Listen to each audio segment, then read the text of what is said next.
गोपाल कृष्ण भगवान की जय, सब संतन की जय। फक्त आवाज ठेवा. Hello hello.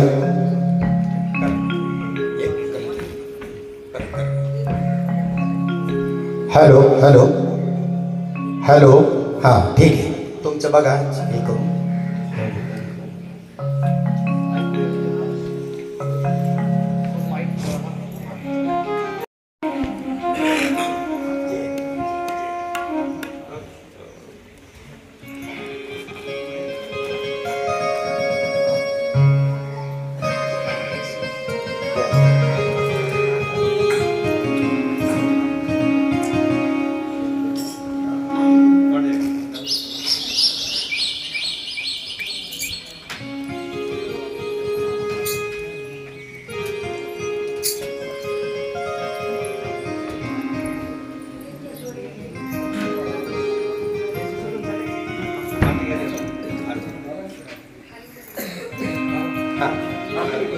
इथे उभं राहिलं तरी चालेल, काय हरकत नाही.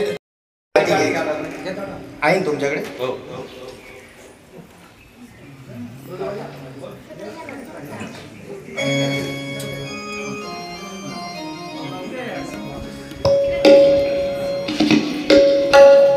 दोनच घ्यायचे.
झालं, सुरू करायचं.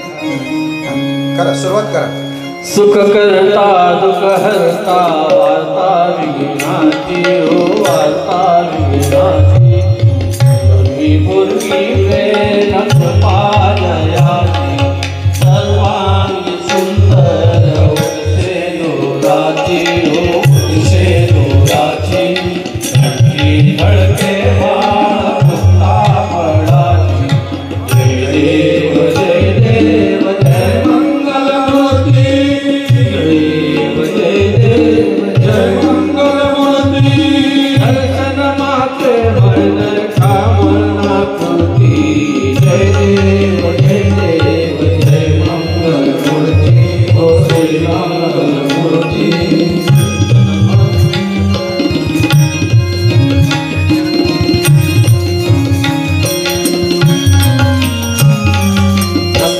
भजत हरा तुझ गौरी कुमरा. तुझ गौरी कुमरा. नाची ओटी कुमकुम केशरा. नाची ओटी कुमकुम केशरा. हिरे जडित मुकुट शोभत बरा.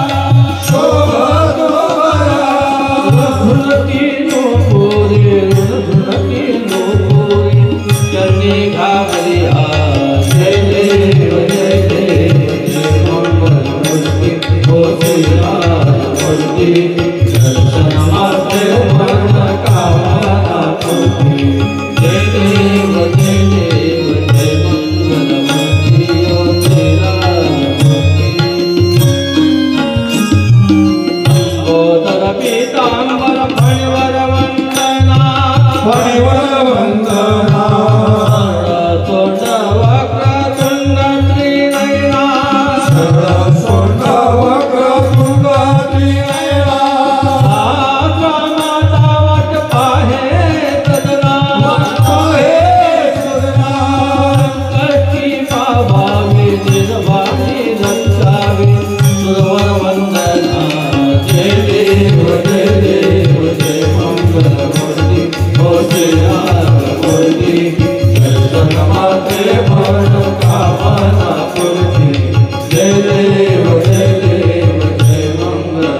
आरती करू तुझ भगवंता जय श्री भागवता आरती करू तुझ भगवंता पार महिमा ग्रंथाचा वचने नको नासाचा काळाचे कीर्तनकाराचा देवा कविवर संताचा जन्मदाता स्वयंप्रभेता वारस करिता नियंत्रिता भारता आरती करू तुझ भगवंता जय श्री भागवता आरती करू तुझ भगवंता ग्रंथन हे हाती तुझ्या इथे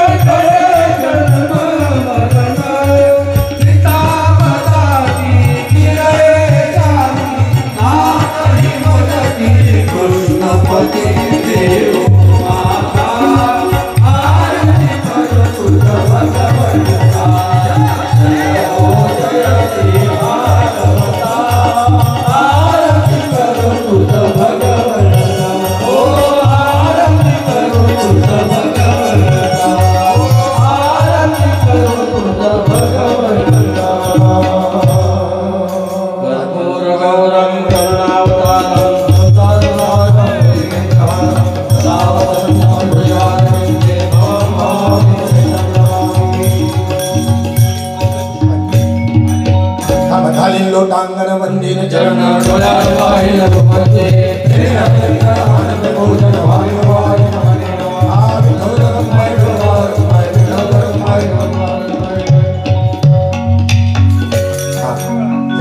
सर मंत्र पुष्पांजली म्हणा सर्वांना पुष्प द्या. ओम यज्ञेन यज्ञमयन्ति देवास्तानि धर्माणि प्रथमान्यासन् देहनाक महिमानः सचन्द्र यत्र पूर्वे त्वाध्यासन्ति देवाः. ओम राजाधिराजाय प्रसय्यसाहिने नमो वयं वै श्रवणाय कुर्महे समे कामान् कामकामाय मह्यं कामेभ्यो वै शृणु ददातु. कुबेराय वै श्रवणाय महाराजाय नमः. ओम स्वस्ति साम्राज्यं भोज्यं स्वराज्यं वैराज्यं पारमेष्टं राज्यं महाराजमाधिपत्यस्मन्तपर्यायश्चाद सार्वभौम सार्वायुष्कान्ताः परादातु. पृथिवी समुद्रपर्यन्ताय एकराळते ततः पेचश्लोकोः भिगितोर्धा आवेकतस्य कामप्रेरविद्विदेवासभासते इति श्रीमन्त्रपुष्पाञ्जलि सम्पूर्णम्. हरि ओम शांति शांति शांति. जमा करून घ्या आणि तेव्हा त्यांच्याकडून पुन्हा जमा करून घ्या. फुलं सर्वांनी जमा करून घ्या 2 जणांनी अशी टाकण्यापेक्षा. आणि तुमचा हस्तस्पर्श झालेला आहे फुलांना सर्वांचा आणि ती त्यांच्याकडे जमा करून द्या. मग इथे ती वाहती. दोघांनी जमा करून घ्या आणि इथे ग्रंथावर किंवा तिथे बाबांच्या चरणावरती काही तिकडे व्हा.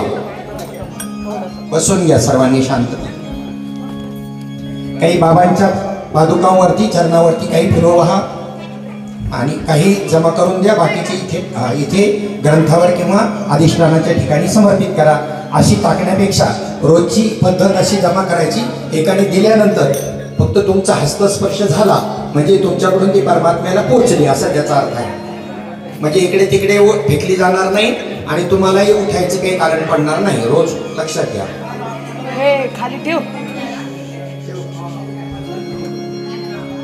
अरे हे बघा इकडे तिथे वा. त्याच्या तुला आणली ना जमा करून आणलेली आहेत ना वा त्याच्यावरती थोडी. चला आता त्यांनाच बांधायचं. मला एक बांधा त्यांना बांधा. दोघांना कोणाला एका जोडीला मला बांधा.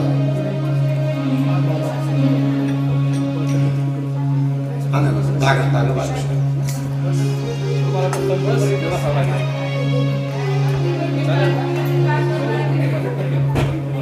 हा.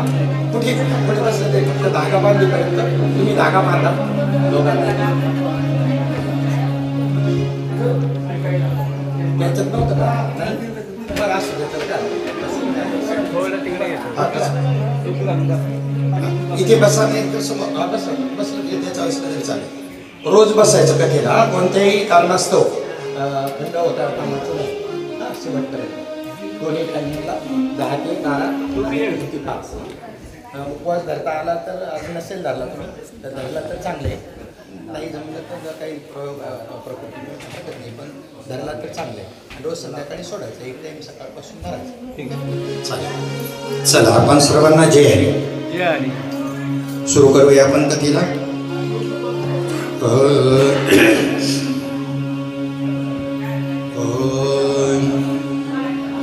कस्तुरी तिलकं ललाट पटले वक्षस्थले कौस्तुभं नासाग्रे वरमौक्तिकं करतले वेणुकरे कंकणं सर्वांगे हरिचन्दनं सुललितं कंठे च मुक्तावली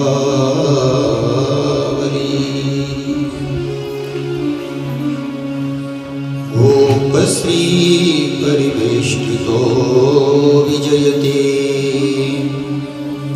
गोपाल चूड़ामणि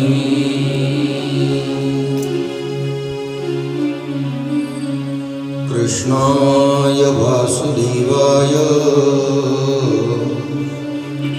हरये परमात्मने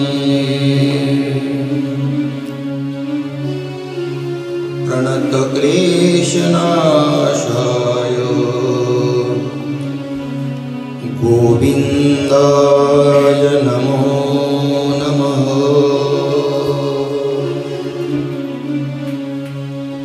श्रूयतां देवदेवेश नारायण जगत्पते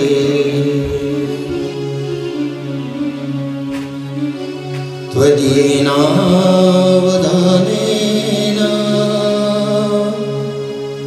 कथयिष्ये शुभाकथा तत्रैव गङ्गा यमुना त्रिवेणी गोदावरी सिन्धु सरस्वती च सर्वाणि तीर्थानि वसन्ति तत्र यत्र च्युतोदारकथा प्रसङ्गः वक्रतुण्ड महाकाय कोटिः सूर्यसमप्रभा निर्विघ्नं कुरु मे देव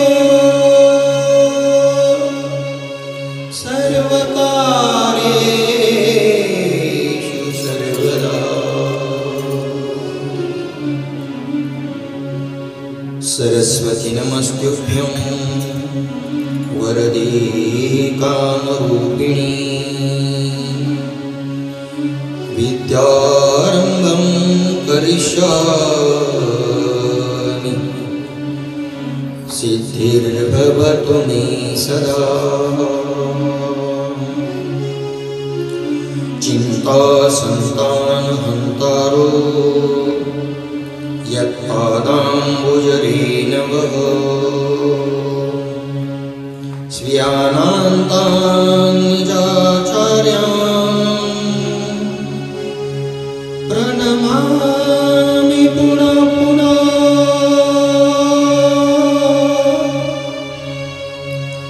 नारायणं नमस्कृत्यं नरं चैव नरोत्तमं देवी सरस्वती व्यासं ततो जयमुदीरयेत्।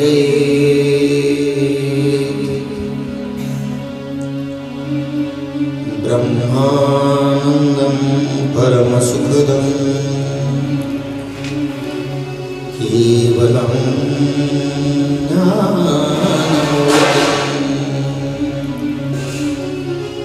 द्वन्द्वातीतं गगनसदृशं तत्त्वमस्यादिलक्ष्यम्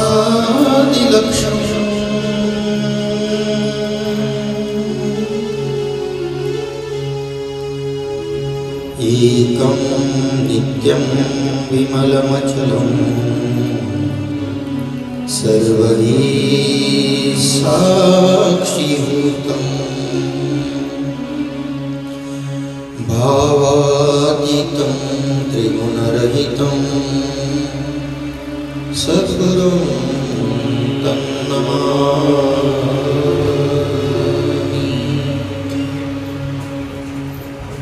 श्रीपादनाथं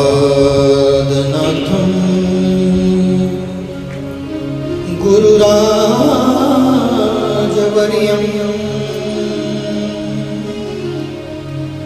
मुमुक्षूणां ज्ञानदानैक्यदक्षम्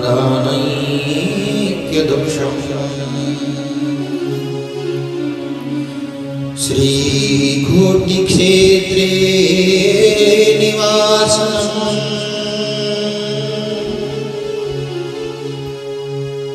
तन्नमामि वेदविद्यां वरिष्ठम् तन्नमामि वेदविद्यां वरिष्ठम् तन्नमामि वेदविद्यां वरिष्ठम्। पुण्डलीकवरदारि विठ्ठल श्रीज्ञानदेव पंढरीनाथ भगवान की माऊली ज्ञानेश्वर महाराज की जगद्गुरु श्री संत तुकाराम महाराज की शांति ब्रह्म श्री संत एकनाथ महाराज की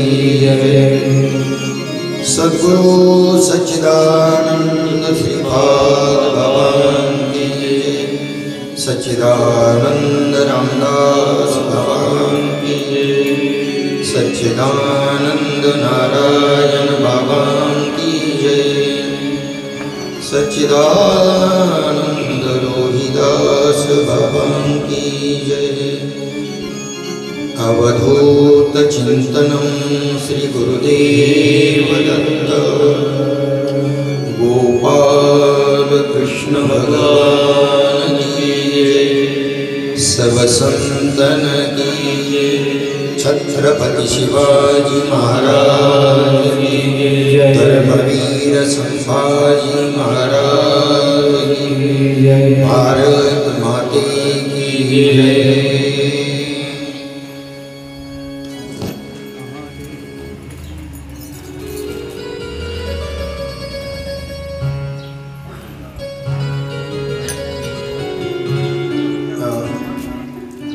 गणपति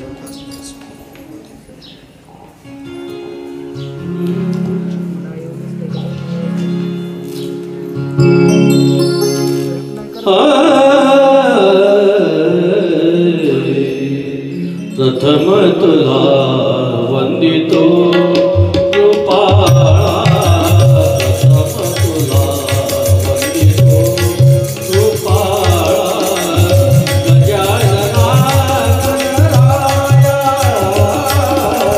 प्रथम तुला वंदितो कृपाळा प्रथम तुला वंदितो कृपाळा गजानना गणराया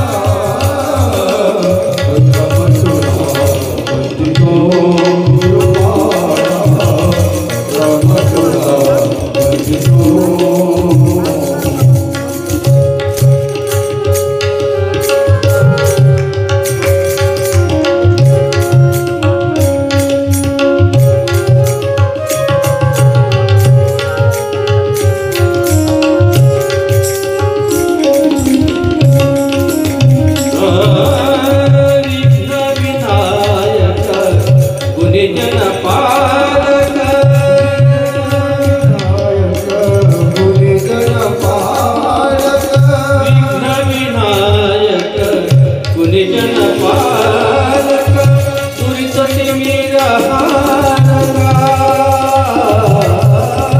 सुखकारक तू दुःख विदारक सुखकारक तू दुःख विदारक तूच तुझ्या सारखा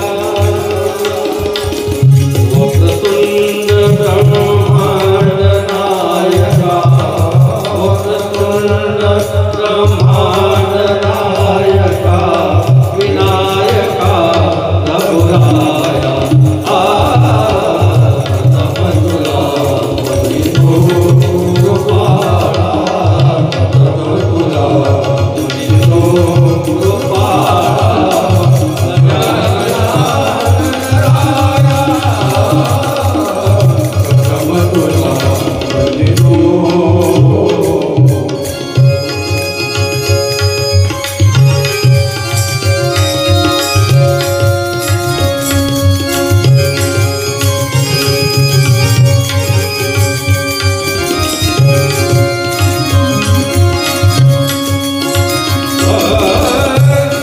सिद्धिविनायक तुझ नंदा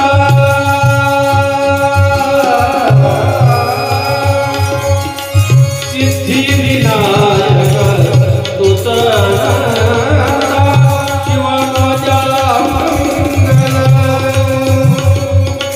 सिंदूरवदन विद्याधीशा गणाधिपावतला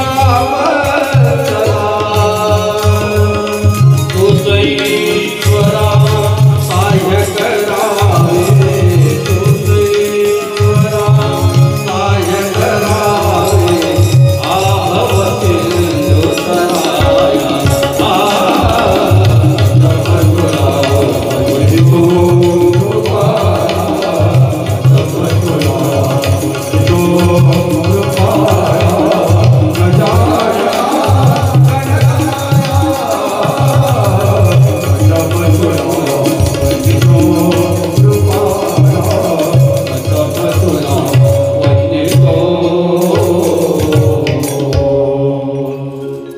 वृंदावन बिहारी लाल की जय, सत्सुदेव भगवान की जय।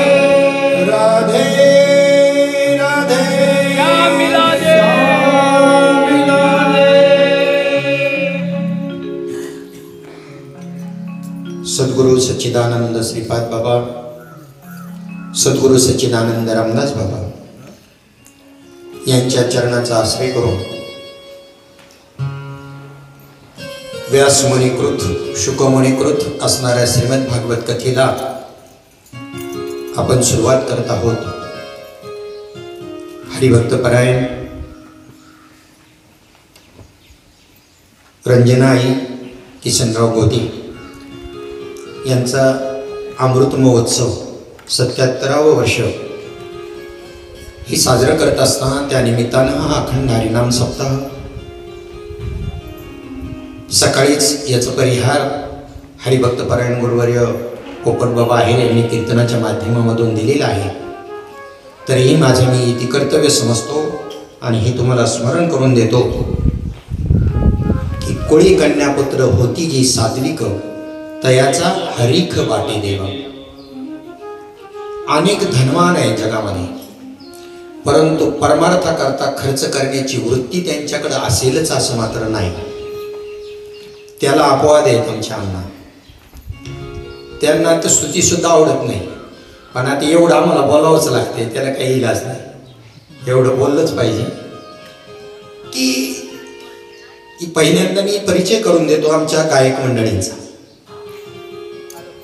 माझ्या माहितीप्रमाणे कमीत कमी 17 वर्ष झाली आणि त्या 17 वर्षाच्या कालावधीमध्ये आमचा या मंडळीशी संबंध जो आला की वापी गुजरात या ठिकाणी कीर्तनाच्या सेवेनिमित्त गेलेलो असताना आमचे श्रीकांतजी पंडित जे मध्ये बसलेले मुख्य गायक हरिभक्तपरायण यांच्या बंधुराजांची कथा त्या ठिकाणी चालू होती, श्रीमद भागवत कथा, आणि असाच कीर्तन सप्ताहही होता। कीर्तन झाल्यानंतर आणि त्या ठिकाणी आमचा परिचय झाला, त्यांच्या त्या त्याच्यामध्ये त्यांना मी म्हटलो की बा तुम्हाला जर आमच्या गावाला बोलवलं तर तुम्ही येऊ शकाल का.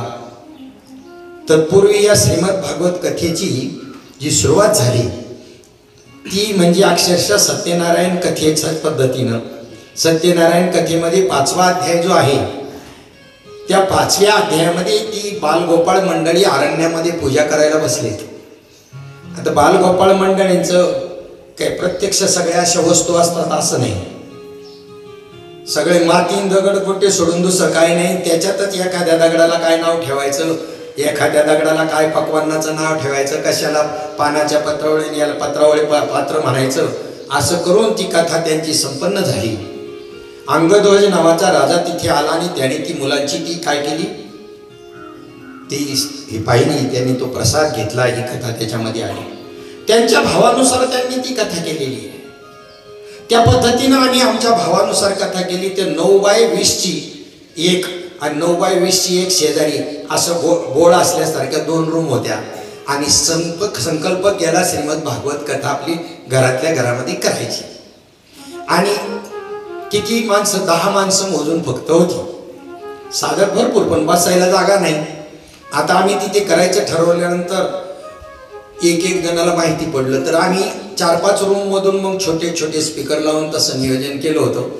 आणि त्या कथेचं फळ ह्या बालगोपाळांना जसं सत्यनारायण कथेचं फळ मिळालं तसंच फळ मिळालं. आणि जे आज तुमच्या समोर आहे जे आज तुमच्या समोर आहे म्हणजे देवाला ती कथा मान्य झाली असा त्याचा अर्थ आहे. आणि त्यांची जी भेट घडली त्यानंतर त्यांना सांगितल्यानंतर मग पहिल्यांदा घाटकोपरला त्यांना आम्ही कथेकरता बोलवलं. तर मध्यभागी जे विराजमान आहेत तायरबाबांच्या पुढच्या बाजूला हरिभक्तपरायण श्रीकांतजी पंडित आपल्या जळगावकडचे आहेत.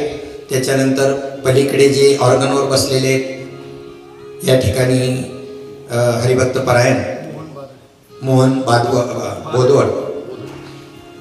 बोदवडचे आहेत. ते त्यांचाही जळगावात जिल्हा पडतो. आपली त्यांचा परिचय पहिल्यांदा दिव्यामध्ये झाली. त्याच्या अगोदर आमचे श्रीयुत विनायकरावजी कुलकर्णी आता ते वैकुंठवासी झाले. अवलिया माणूस होता. कधी आम्हाला अशी आठवण होती त्यांची. बसता बसता काही गप्पा चालू असताना किंवा भागवताच्या वेळेला तो होणारच होणार. एक ऑर्केस्ट्रामधून आलेला माणूस होता तो. असा सर्वगुण संपन्न ज्याला अष्टपैलू खेळाडू म्हणतात ना, क्रिकेटमध्ये ऑलराऊंडर म्हणतात तसं. इतर वेळेला बी असा काही हे असायचा ना. बसल्यानंतर आमचं विनोद वगैरे ते काही विचार एक पात्रच होतं ते. देवानी कसं काय आयुष्य कमी दिलं, अजून थोडं द्यायला पाहिजे होतं. या निमित्ताने त्यांना भावपूर्ण श्रद्धांजली आपण अर्पण करून सुरू करूया. त्यानंतर आमचे हरिभक्तपरायण सुभाषजी बोरे यांनी आम्हाला बऱ्याच कथांना साथ केली. त्यांचा मुलगा काय नाव ते कुणाल हरिभक्तपरायण आहे ना. हरिभक्तपरायण आहे. हा म्हणजे मला तेव्हा असं विचारून हे करावं लागतं कारण गायक जे असतात हे हरिभक्तपरायण असतातच असं नाही. म्हणून विचारून कुणाल महाराज बोरे हा तबल्यावर आहे. त्यांच्या वडिलांनी बऱ्याच वेळेला साथ केलेली आहे. त्याच्यानंतर आमचे नरेंद्रजी गुरव यांनी बऱ्याच वेळेला साथ केली की ज्यांनी सर्वांना नाव परिचित आहे की उषाताई ज्या उषा चव्हाण दादा कोंडकेंच्या चित्रपटात असणाऱ्या त्या नाटक या भूमिकेत ज्या वेळेला असताना त्यांच्या याच्यामध्ये त्यांनी नरेंद्रजी गुरवनी तबला वाजवलेला आहे त्यांच्या नाटकामध्ये. वादन करूनही गायन करणारा असा कलाकार मला तो पण आता त्यांना ठीक आहे काही प्रश्न नाही. आता तर आम्ही इकडे कीर्तन सेवेमध्ये सुद्धा अशी सुरुवात केलेली आहे की तरुणांना आणि पुढे प्रोत्साहन देण्याचं काम चालू केले. कदाचित ईश्वरानं ती आमचं इंगित मनोगत जाणूनच कुणाला पाठवलं असं. हा सांगा ना, आपल्या मागं हा वारसा चालायला पाहिजे की नाही. मग आपण किती दिवस या खुर्च्या सोडायच्या नाही, ह्या जागा सोडायच्या नाही याचा विचार करण्याची वेळ आलेली आहे सगळ्यांनाच. आपल्याला पुढच्या पिढीनं माऊली ज्ञानोबरायचा श्रीपाद बाबा रामदास बाबांचा वारसा सांभाळायचा चालवायचा कसा. आता आम्ही असं तुमच्यासारखं खाली बसून ऐकलं पाहिजे. हे बाबांनी केलं ते आता आपल्याला जमायला पाहिजे. नाहीतर उगाच आमचं बाबाच्या नावावर खपवायचं हे बरं नाही. बरं त्यांना कळत नाही असं समजू नका. काय त्या तत्वाला सगळं कळतं. नाहीतर त्यांनी आम्हाला सांगितलंय का तुमची सुटका नाही. अरे तरुणांनी कधी शिकायचं. तुम्ही गेल्यावर त्यांच्या मागे त्यांनी कसं काय करायचं कसं काय बाबा म्हणायचे. जर काही कळत नसेल लग्न कसं करावं कळत नसल, कोणाच्या मांडवा खालून जा म्हणजे रीत भात कळत. सारी गावठ्या भाषेत शब्द असायचा बाबांचा. लग्न कसं करावं कळत नसल तर कोणाच्या तरी मांडवा खालून जा म्हणजे त्याची रीत भात कळत. खरं तरी ती भागवत कथा सांगायच्या नाही, कोणत्याही प्रकारे गायनाने तुमचं मनोरंजन करायचं नाही, हा उद्देश व्यास महर्षींचा होता काय, शुकमुनींचा होता काय. पण आता काय करावं, जन चले ऐसा चल, जन चले ऐसा न चल, फिर ऐसा चल की कभी न होय चल विचल. कीर्तनाला माणसं कमी पडायला लागले म्हणून कथेवर आम्हाला जोर द्यावा लागला. कथेमध्ये मी आता एवढी सवड काढायला लागले की 2 टाइम आम्हाला जमणार नाही. 3-3 तासाच्या 4-4 तासाच्या 2 बैठका सगळ्या भागवतचारांच्या 8-10 वर्षापूर्वी असायच्या सर्वांच्या. आता मोठमोठ्या भागवतकारांना 1 टाइम जर भागवत करावं लागतं तर आमचं काही कालांतराने 1 तासावर आमच्या सारख्याचं आलं तर नवल वाटायचं काही कारण नाही. काय म्हणलं मी, हा कालाचा प्रभाव आहे. किती चालन बरं. हे फुललं म्हणजे परमार्थ फुलला आहे असं बी नाही बरं का, थोडं जनरल बोलतोय. प्रस्तावना आहे, परंतु ही प्रस्तावना गरजेची आहे. आमच्या जुन्नर तालुक्यामध्ये जुन्नरला अखंड हरिनाम सप्ताह एकच, अख्ख्या तालुका केवढा, आम्ही शाळेत असताना एकच अखंड हरिनाम सप्ताह. मोठा अप्रूप वाटायचं माणसांना. गावोगावची लोक गावच्या गावं खरंच नियोजन होतं. सगळ्या तालुक्या म्हणून सप्ताह एकच महत्व होतं त्याचं. नंतर आता गावोगाव वाडी वस्ती सप्ते झाली. पण परमार्थात किती प्रगती झाली याचं मूल्यांकन करायचं ठरलं तर जरा नवल वाटेल, तुम्हाला आश्चर्य वाटेल. आता पुढचं भविष्य सांगतो. साधू संतांनी कलियुगाचं भविष्य सांगितलेले.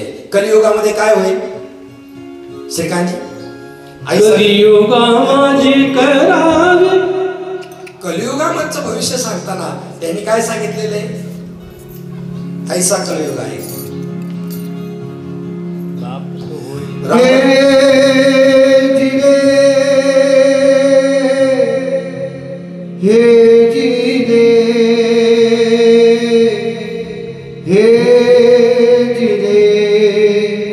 हे रामचंद्र कह गए सिया से, रामचंद्र कह गए सिया से, ऐसा कलयुग आएगा,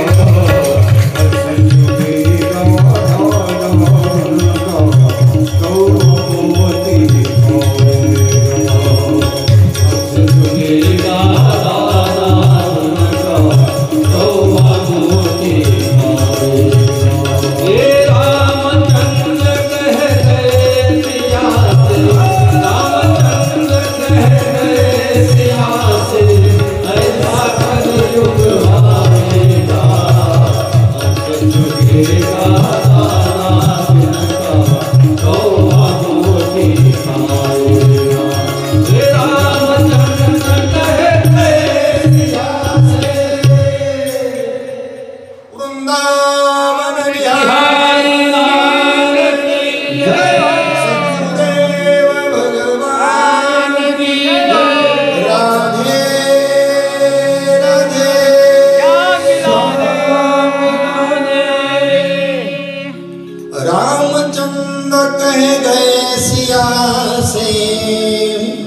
ऐसा कलयुग आएगा,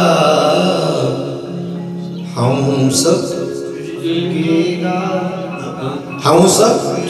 चुएगा दाना और कौवा मोती खाएगा. हंस त्याला पाळी दाणं खायची. हंस जो आहे ना कधी दाणे खात नाही. त्याचं खाणं काय, हंसाचं खाणं काय आहे? हंसाचे बच्चे आहे ना, पण हंसाचं खाणं काय आहे? मोत्याचा चारा लागतो. आणि हंसाच्या चोचीमध्ये अशी योजना केलेली आहे की तो ज्या वेळेला मोती खातो तर त्याच्यामध्ये त्याचा तो द्रव पदार्थ त्याच्या चोचीमध्ये आम्ल असतं, त्याने ते विरघळतं आणि मग तो खातो. ते त्याचं पूर्णपणे पाणी होतं. कशाचं? मोत्याचं. आणि हंस जो आहे हा हंस ओळखायचा कसा? हंसामध्ये बगळ्यामध्ये एक पांढरा पांढरा जो बगळे आहेत ना, त्या बगळ्यासारखा हंसासारखेच दिसणारे पांढरे बगळे आहेत. हंसन तो जर उभे केले दोन्ही बी तर कोणी बी हंसच समजेल. परंतु ते परीक्षेने ओळखायचे असतात, नुसतं वरवरून नाही ओळखायचे. त्यांच्या पुढे दूध आणि पाणी मिक्स करून जर एखाद्या पात्रामध्ये ठेवलं तर त्या ठिकाणी जो हंस आहे तो त्याच्यातलं फक्त काय करणार, दूध पिणार. मिक्स झालेलं दूध आणि पाणी त्याच्यातलं काय पिणार, फक्त दूध आणि पाणी मात्र त्याच्यात सोडून देणार. आणि बगळा मात्र दोन्ही बी बसा महाराज बसा, बगळा मात्र दोन्ही बी घेणार. हंसो धवल हा बको धवल हा. हंसही पांढरा आहे, बगळाही पांढरा आहे. हंसो धवल हा बको धवल हा. क्षीर नीर विवेके तू. हंसो हंस हा बको बक हा. त्याच्यातला निवाडा करायचा ठरलं तर मग त्या वेळेला जो हंस आहे तो हंस आणि बगळा भेद लगेच लक्षामध्ये. दासबोधामध्ये सुंदर ओवी आली. मिळाला राजहंसाचा मेळा, त्यात आला डोम कावळा. डोम कावळा दिसायला सफेद असतो, बगळ्यासारखा हंसासारखा. लक्षून विष्टेचा गोळा राजहंस म्हणवी. स्वतःला हंस समजतो पण थोडस विष्ट कुठेतरी दिसली ना, आपलं नजर नाही आपल्याकडे कोणाची का लगेच तिकडे धावतो विष्टेकडे. काय उदाहरण दिलेले. मिळाला राजहंसाचा मेळा, त्यात आला डोम कावळा. लक्षून विष्टेचा गोळा राजहंस म्हणवी.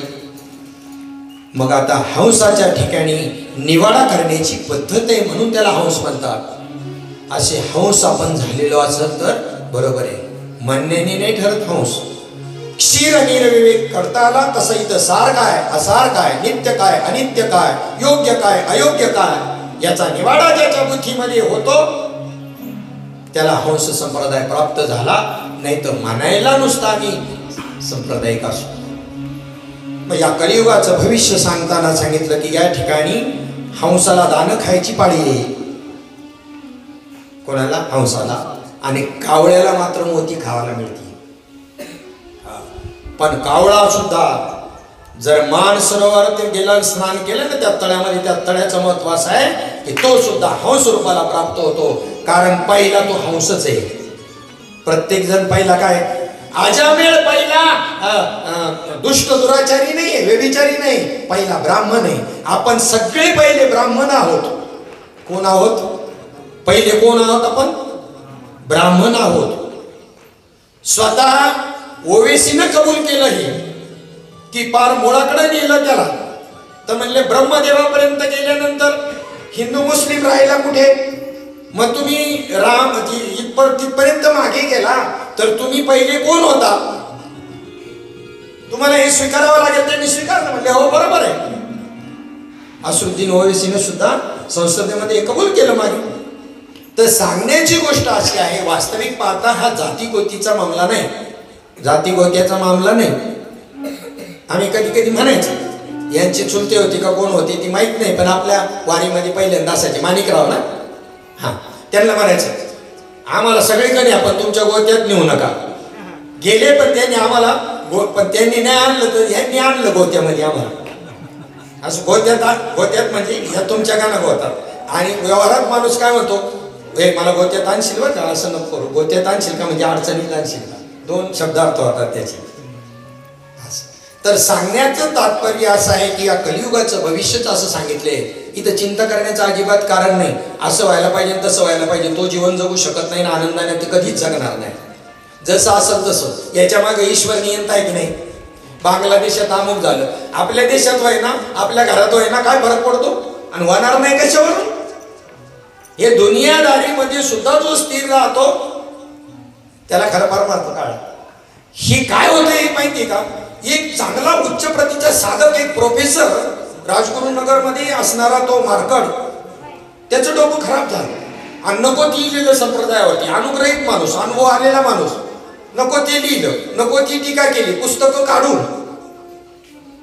आज स्थिती काय आहे त्याची, पण त्याला टेन्शन जगाचं, आणि आपल्याला परमार्थ करणारे आपल्याही माणसांना जास्त करून टेन्शन जे आहे ना स्वतःचं अजिबात नाही. खरं तर पहिलं आपलं पाहायला पाहिजे. आपल्याला जगाचीच लय काळजी प्रत्येकाला. माझ्या सगळं मला तर लय काळजी तुमची. मी कथा का करतो, कशा करता करतो, जनतेचा उद्धार झाला पाहिजे. वारे कथाकार म्हणून इथे 3 ज्या जोड्या आहेत, अनेक जोड्या आहेत, भागवत कोणी कोणाला सांगितलं याच्या, पण मी 3 उदाहरणाकरता घेतोय. त्याच्यामधल्या 3 मध्ये श्रेष्ठ आहे तो उत्तम वक्ता आणि उत्तम श्रोतामध्ये शुकमुनी राजा परीक्षित. त्याचं कारण आहे, शुकमुनीला राजा परीक्षितीने केलेला प्रश्न हा स्वार्थमूलक नाही, स्वतः करता नाही, जगत कल्याणाकरता केलेला प्रश्न आहे की शेवटच्या क्षणाला देहातून प्राण जाताना प्राण्याने काय करणं अतिशय महत्वाचं आहे असा प्रश्न आहे. माझं काय होईल, त्याला तो शाप लागलाय, तो म्हणणार आहे 7 दिवसात, हा भाग वेगळा. प्रश्न तसा नाही विचारला तर माझं काय होईल आणि मी काय करायला पाहिजे. देहातून प्राण जाणाऱ्या प्रत्येकानं त्या वेळेला काय अंतिम समय केलं पाहिजे हा प्रश्नाचा रोग आहे. म्हणून उत्तम वक्ता आणि उत्तम श्रोता राजा परीक्षित आहे आणि उत्तम वक्ता शुकमुनी आहे. त्याचं कारण कोणतीच अभिलाषा नाही चित्तामध्ये, कोणतं वेळापत्रक ठरवलं नाही. आज माझी भागवत कथा इथे, उद्या तिथे, आमच्यासारखी अशी ठरवलेली नाही त्यांची कथा. रस्त्याने चालले परमहंस स्थितीमध्ये, अंगावरती वस्त्र नाही, कोणत्याही संप्रदायाचं चिन्ह सुद्धा नाही, कुठे गंध नाही, जानवं नाही, काही नाही. कोणी म्हणणार नाही हा महात्मा आहे, वेड्यासारखं विधेय स्थिती, वृत्तीवरती नाही असा तो महात्मा. उद्देश नाही. जाताना फक्त बस परिव्राजक आचार्य त्यांना म्हणतात, परमहंस म्हणतात. आणि अशा पद्धतीने त्यांच्यासमोर कोणी मुमुक्षु आला किंवा नाही कोणी आला तरी त्यांना उपदेश करत जगतामध्ये मुक्तपणे फिरायचं. कोणती तारीख ठरवून नाही, कुठं बांधून घेऊन नाही. म्हणून उत्तम वक्ता शुकमुनी आणि उत्तम श्रोता राजा परीक्षित. आता मध्यम मध्ये कोण बसतं, मध्यम मध्ये व्यास महर्षी आणि नारद मुनी ही जोडी मध्यम मध्ये बसते. म्हणजे जगताच्या कल्याणाबरोबर आपल्याही कल्याण व्हावं, जगताचं कल्याण व्हावं आणि आपलंही कल्याण व्हावं अशी यांची इच्छा आहे. अशी जोडी ही व्यास महर्षींची आणि नारद मुनींची. आणि कनिष्ठ वक्ता श्रोतामध्ये सुत आणि शौनकादिक बसतात. शौनकादिक ऋषी नैमिषारण्य आहे. नैमिषारण्य अयोध्येच्या जवळ आहे. संकल्प करायला काही हरकत नाही. सत्य संकल्पाचा दाता नारायण. एक कथा जिथे राजा परीक्षितीला शुकमुनींनी सांगितली. गेल्या वर्षी ज्ञानयोग वारकरी मंडळ महाराष्ट्राच्या वतीनं तिथे कथा करण्याचा प्रसंग आला. खूप आनंद मिळाला. आपण असतं तर अजून बरं झालं असतं, परंतु नाही उपलब्धता मिळाली. दुसरी कथा आता 20 एप्रिलला या ठिकाणी वृंदावन धाम मध्ये आहे आणि एक नैमिषारण्यामध्ये हरिद्वारमध्ये अशी व्हावी आणि त्याच्यानंतर आपलं संपलं. बस तेवढी इच्छा आहे. संकल्प करायला काय हरकत आहे. होईल न होईल ईश्वराला मान्य असेल होईल. हा चला मग आता कनिष्ठ मध्ये काय आहे तर त्यांनी श्रीमद भागवत कथा भागवत म्हणून नव्हतं ठेवलं. यज्ञ चाललेला आहे. मुख्य साधन त्या वेळेला प्रत्येक युगामध्ये वेगवेगळी साधनं होती. जाता जाता सांगतो कृतयुगी शमदमादी साधन, शमदमादी साधन कृतयुगामध्ये असायची. त्रेतायुगी आगमोक्त पूजन, द्वापारी विधिविधान विधियुक्त, या परी त्रियुगी जना परम संकट साधना करिता ही परिमना अनुमात्र जाना उपरमु नव्हे. ती अवघीच साधनी कलिने लाजविली कीर्तने, जेथ गाता नाचता पणी वश्य करणे परमात्मा. माझे भक्त गाती जेथे नारदा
वैकुंठे योगिनां हृदयैर्वा मद्भक्त यत्र गायन्ति तत्र तिष्ठामि नारद. तरी कीर्तनाचे निनटनाचे नाशिले व्यवसाय प्रायश्चिताचे ते नामकी नाही पापाचे ऐसे केले. यमदमा अवकळा आणली तीर्थे ठायावरून उठविली. यमलोकीची खुंटली राहाटी आघडी. यम म्हणे काय यमावे दम म्हणे कवना ते दमावे. तीर्थे म्हणती काय खावे दोष ओखदासी नाही. तो मी वैकुंठी नसे एक वेळ भानुबिंबी न दिसे. वली योगियांचे मानसे उमरडोनी जाय. परितया पासी पांडवा मी हरपलो दिवसावा. जेथ नाम घोषु बरवा करीती माझा. या सुखा कारणे देव वेडावला. या सुखा कारणे देव वेडावला. वैकुंठ सोडोनी संत सजनी राहिला. वैकुंठ सोडोनी संत सजनी राहिला. वैकुंठ सोडोनी संत सजनी राहिला. या सुखा कारणे देव वेडावला. या सुखा कारणे देव वेडावला. वैकुंठ सोडोनी संत सजनी राहिला. वैकुंठ सोडोनी संत सजनी राहिला.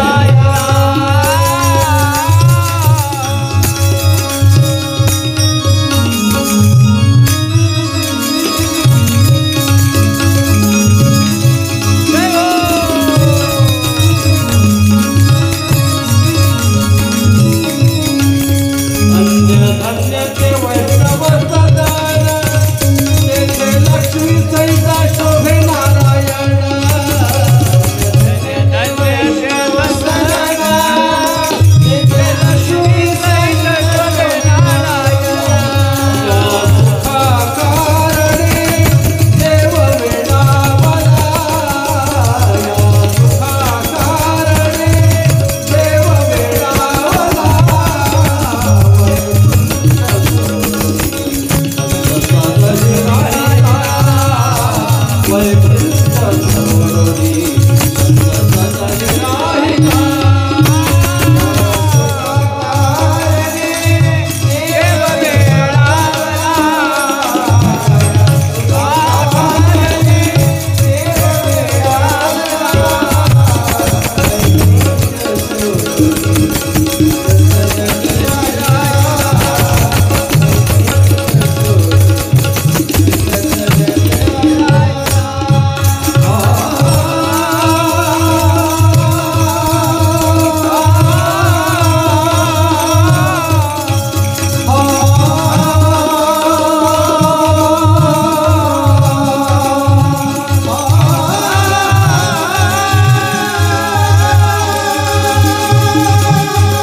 ज्या सुखा कारणे देव वेडावला.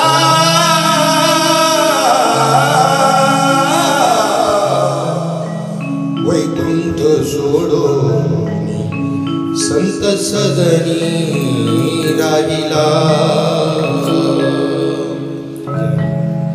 हरेर्नाम हरेर्नाम हरेर्नाम हि केवलम कलौ नास्तेव नास्तेव नास्तेव गतिरान्यथा. पूर्वीच्या काळामध्ये लाख लाख वर्षाची आयुष्य होती, तपश्चर्या करायला मोकळे होते. अस्थिगत प्राण होता म्हणजे हाडं शिल्लक आहेत तोपर्यंत माणूस मरत नव्हता. दधीची ऋषींच्या हाडांपासून वज्रास्त्र बनवलं वृत्रासुराला मारण्याकरता. पण आता शास्त्र सांगतंय की कलियुगामध्ये अन्नगत प्राण आहे. जरी झाला संन्यासी तर मध्यान्यासी तोंडवाशी. म्हणून कोणीही अन्न सोडून तपश्चर्या करायची नाही असं सांगितलेलं असताना सुद्धा शायनिंग मिरवतात कुंभमेळ्यामध्ये. ज्ञानापासून काही मैल दूर आहे, ज्ञानापासून काही मैल दूर आहे. आणि कोणी उलट टांगून घेतलंय तर कोण म्हणले खडा बाबा आहे, खाली बसतच नाही झोपतच नाही. असे लई येत हिमालयामध्ये. ग्रस्ताश्रमी माणसांचा परमार्थ त्यांच्यापेक्षा चांगला चालला. इथला एक महात्मा 5-50 बसेस करून तिथे जातो आपल्या साधकारा परिवारांना घेऊन. तिथे कथेचं नियोजन करतो बद्रिकाश्रमासारख्या ठिकाणी, केदारेश्वरच्या ठिकाणी, केदारनाथच्या ठिकाणी.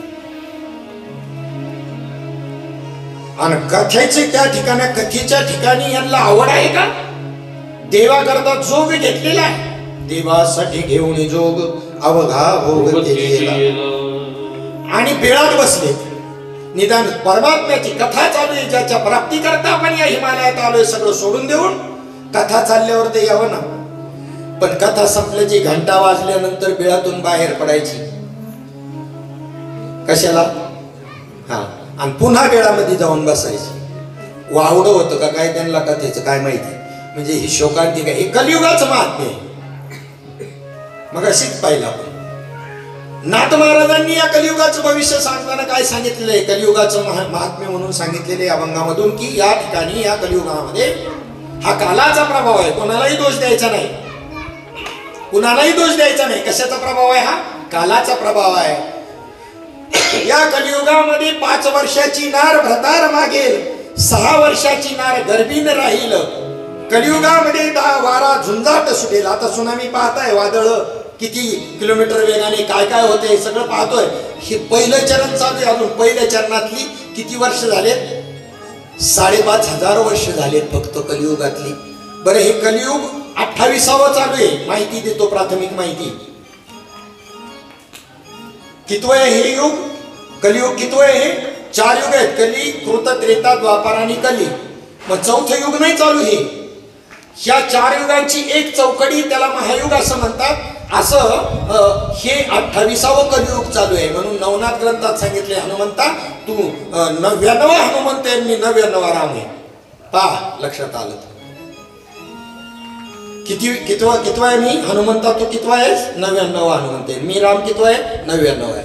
म्हणजे आता जे युगे 28 विटेवरी उभा, याचा परवा नामदेवरांनी एका अभंगात सांगितलं की कृत, त्रेता, द्वापार, कली या 4 युगांची मेळी. या 4 युगांना एक महायुग म्हणतात. आणि अशा 1000 चौकड्या ते ब्रह्मदेवाचा 1 दिवस आणि 1000 चौकड्या ब्रह्मदेवाची 1 रात्र, असं 100 वर्षाचं आयुष्य ब्रह्मदेवाचं आहे. आणि त्याच्यामध्ये 14 इंद्र जन्माला येतात आणि मरतात. कुठून ब्रह्मदेव येतो? कुठून पार्सल पडत नाही. इंद्रदेव कुठून पार्सल पडत नाही.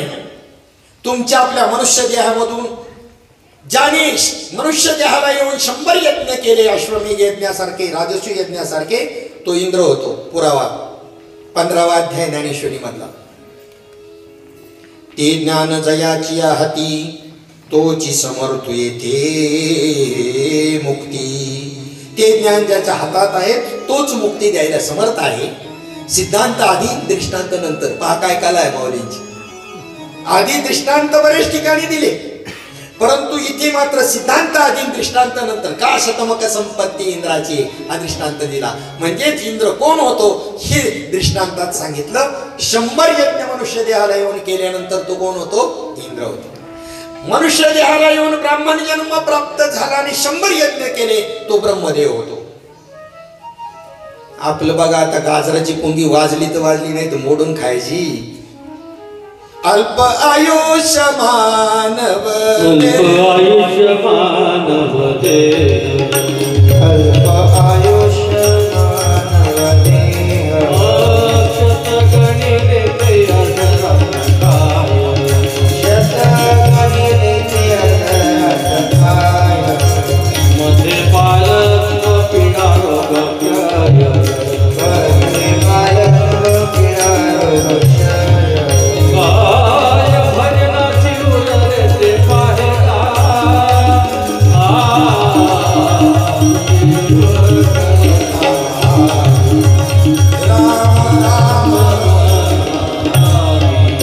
काय भजनासी उरले ते पाहेला राम राम स्मरामि राम राम स्मरामि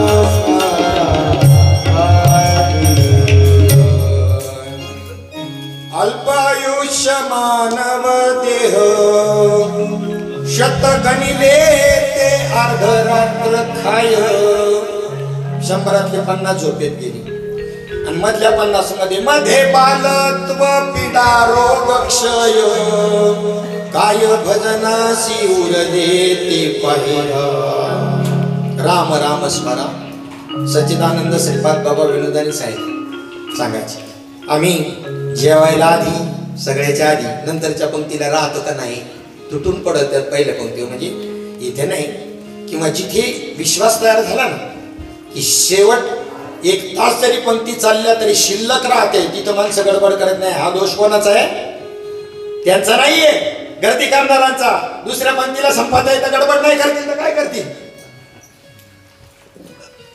आमच्या नियोजनात असं कधीच होत नाही त्यांना माहिती 1 तास जरी पंक्ती चालल्या तरी शेवटपर्यंत पुरणार आहे आमच्या म्हणजे आपल्या सगळ्यांच्याच मी मला नाही धरत नुसतं तुम्ही आले तर इतरांशी तुलना करतोय मी काय विषय चालला आपला की आम्ही जेवायला आधी झोपायला मधी आणि बाजनाला कधी मधी कल करना सो आज करना सो अब निकल जाएगा सांस तो करेगा कब कधी करशील इथं जर भरोसा नाही साधन तीव्र असायला पाहिजे का स्लो असायला पाहिजे दुसऱ्या अध्यायामध्ये गीतेच्या ज्या वेळेला लोकेस्मिन द्विधा निष्ठा पुरा प्रोक्ता मनो ह्या श्लोकावरती पहिल्या श्लोकावरती भगवंत विवेचन करतात आणि सांगतात की माझ्याकडे येण्याचे 2 मार्ग आहेत एक मार्ग जो आहे तो पक्षाच्या गतीने येणारा त्याला विहंगम मार्ग म्हणतात आणि दुसरा जो आहे मुंगीच्या गतीने माझ्याकडे येणारा त्याला पिपीलिका मार्ग म्हणतात मग आता ओव्या पामावली ज्ञानोबरावांच्या देखे उत्पलवना सरिसा पक्षी फळासी झोंबे जैसा सांगे नरोके वितैशा वेगा पावे त्या झाडावरच्या फळावर पक्षी तसा येऊन झडप घालून लगेच ते प्राप्त करील तसा माणूस मात्र प्राप्त करणार नाही तो हळू हळू ढाळे ढाळे तया मार्गाचे निबळे निश्चित झाले निश्चित जाईल पण तो हळूहळू त्या झाडावर चढल मग फळापर्यंत जाईल मग पहिल्या मार्गाला विहंगम मार्ग म्हणलं दुसऱ्या मार्गाला पिपीलिका मार्ग म्हणलं की सांगायचा उद्देश काय असेल भगवंताचा गीतेमधून तुम्हाला आपल्याला हे सांगण्याचा उद्देश काहीतरी असेल ना काय असेल बोला कोणीतरी पटकन की तुम्ही विहंगम मार्गाने या माझ्याकडं असंच असेल ना म्हणूनच सांगितलं ना अजून आमच्या खटारगाडीनेच चालले फुकट विमानाने तुम्हाला दिल्लीला नेतोय आमदार चला मला जायचंय 2 सीट्या आहेत खाली चला 1 रुपया देऊ नका सगळी व्यवस्था माझ्या बरोबर तुमचं मित्र आहे नाही आमचं बरं आहे आम्ही आमच्या खटारगाडी नेतो अशी जमात आहे आपल्यामध्ये आमचं बरं आहे आमचं साधन बरं आहे मग भगवंताला काय येड लागलं होतं तर काय लोकेस्मिन द्विधा निष्ठा सांगायला तो श्लोक खर्च करायला माऊलींना विहंगम मार्ग पिपीलिका मार्ग सांगायला संत समागमी धरावी आवडी आणि करावी तातडी परमार्थी मग या कलियुगामध्ये साधू संतांनी 2च मार्ग सांगितले कलियुगामध्ये एक हरे नाम ही केवलम आणि दुसरा कलियुगामध्ये उद्धरून जाण्याची जी गोष्ट आहे नामदेवरायांचा अभंग साधू थोर जाना कलियोगी साधू थोर जाना कलियोगी साधू थोर जाना कलियोगी साधू थोर जाना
पंढरपूरला जायला वेगवेगळे मार्ग आहेत.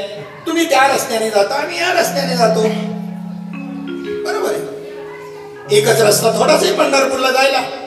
आम्ही अनुमोदन देतो त्यांच्या म्हणण्याला. तुम्ही ज्या मार्गाने जाताय तोही पंढरपूरला जाणार आहे, आम्ही कुठे नाही म्हणतो. आमचाच मार्ग पंढरपूरला जातो असं आम्ही म्हणत नाही, तुमचाही जातो पंढरपूरला. पण तुम्ही त्या पंढरपूरला जाणाऱ्या मार्गावर उभे आहात, पण पंढरपूरकडे पाठ करून उभे आहात आणि चालायला सुरुवात केल्यावर किती कल्पाने पोहोचाल पंढरपूरला? पाठ कुठे आहे? पंढरपूरकडे. आणि चालायला सुरुवात केली, मार्गावर पंढरपूरचे आहे पण पाठ पंढरपूरकडे आहे ना. नामासी विन्मुख तो नर पापिया, हरि पवित्रो हरि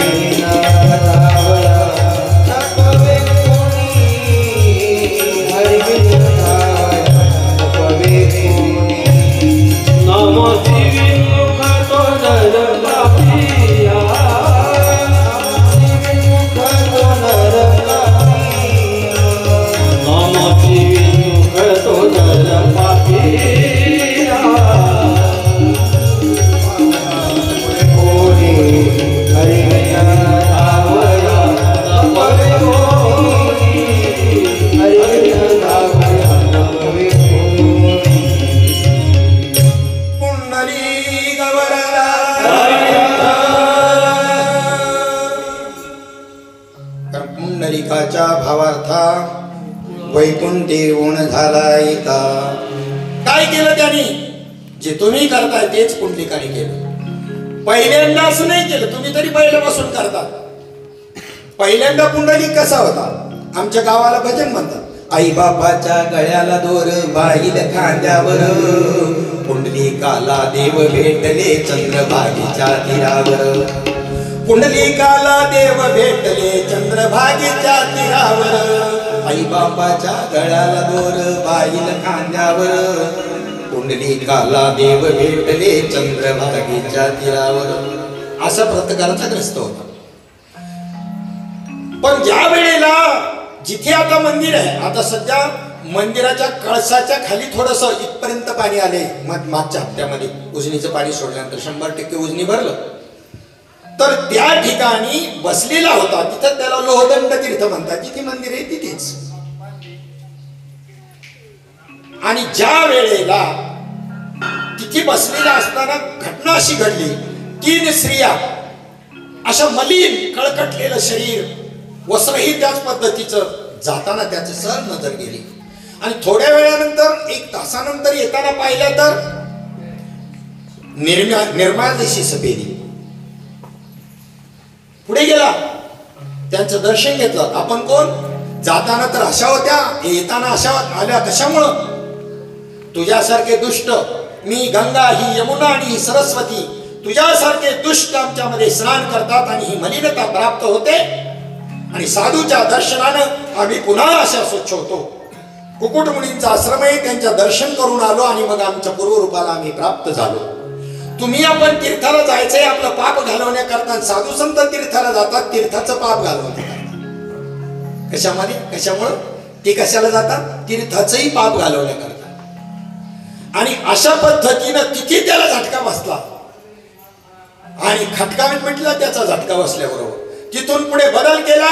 आई वडिलांच्या सेवेला सुरुवात केली. प्रत्यक्ष परमात्मा त्या ठिकाणी आला. तर बसलेल्या ठिकाणी एक वीट होती, ती भिरकावली.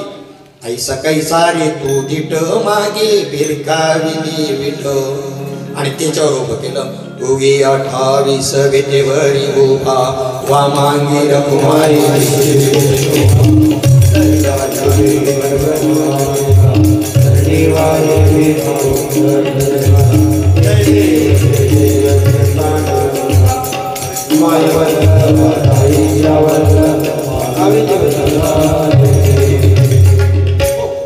म्हणून आपण सगळे म्हणत असतो पुंडलिक वरदा हरी विठ्ठल. पुंडलिकाच्या भावार्था करता हा विठ्ठल भीमातीरवासी हा परमात्मा वैकुंठीवरून आला. तसं उत्तर भारतामध्ये बोलो बद्री विशाल की जय.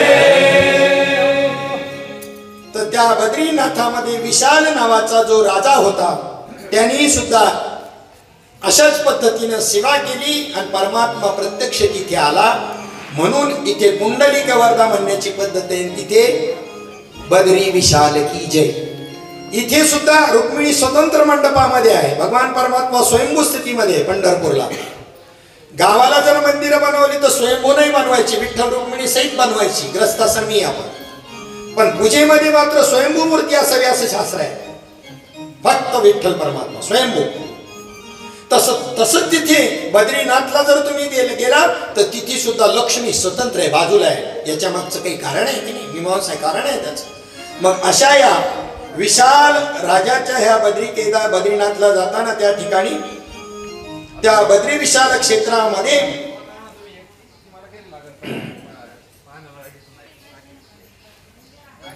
जिथं सनत कुमार राहत असत, आजही सनक सनंदन सनत कुमार आणि सनातन असे ब्रह्मदेवाचे 4 मानसपुत्र जे आहेत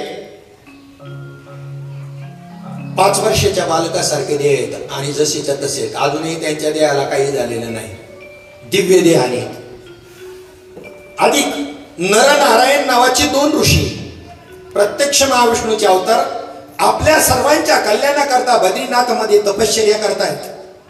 सृष्टी निर्मितीच्या पासूनचा जो नरनारायणाचा अवतार झालाय तो आपल्या सर्वांच्या कल्याणाकरता त्यांच्या पुण्याईनं आपण जिवंत आहोत आणि आपली सृष्टी स्थिर आहे. मग अशा या विशालपुरीमध्ये नारद मुनी एकदा फिरत असताना म्लान स्थितीमध्ये, कोमेजलेल्या स्थितीमध्ये ते त्या ठिकाणी बसलेले असताना सनकादिकांनी त्यांना उदासीनतेचं कारण विचारलं. का व परमार्थ करणारा माणूस असा उदासीन पार चेहरा पडल्यासारखा नसावा. तुकोबाराय म्हणली पा काय चेहरा, म्हणले फोडीनी गौरी आणि तसा दिशे तोंडावरी. काय प्रमाणे पा तुकोबाराय, फोडीनी गौरी आणि तसा दिशे तोंडावरी. सदा गौऱ्या फोडल्यासारखं रोते की तू बोली सुरत यायची, रडतो का ते म्हटलं माझा चेहराच तसा आहे. आणि परमार्थ करतो, सांगू नका परमार्थ करतो, गप प्रफुल्लित असावा. आणि तुम्ही तर असे खिन्न उदासीन अवस्थेमध्ये बसलेले. ते भट्टायचे दाना देई उदासीन नका लावून घेऊन तुमचं समर्थन करू. ते देवावर उदास आहे, तुम्ही देवावर उदास नाही, तुम्ही फक्त चेहऱ्यावर उदास आहे. देवावर उदास असले तर मग आनंदाची गोष्ट आहे. उदासीनतेचं कारण त्या ठिकाणी विचारलं त्यावेळेला की हरिदास किंवा वैष्णव हा कधी चिंतातूर नसावा, तो त्या प्रभुचिंतनामध्ये मग्न असला पाहिजे. असो ऐसा कुठे आठवची नाही देही चविदेही भोगुदशा. नारद मुनींनी सांगितलं तीर्थयात्रा करीत फिरत असताना या कलियुगामध्ये काही गोष्टी पाहिल्यानंतर माझं समाधान बिघडलं. मागचं लांब कशाला नारद मुनींच्या काळात सांगू, आम्ही शाळेत असतानाच सांगतो. अन्न विक्री भेट नव्हती, अन्न विकलं जात नव्हतं.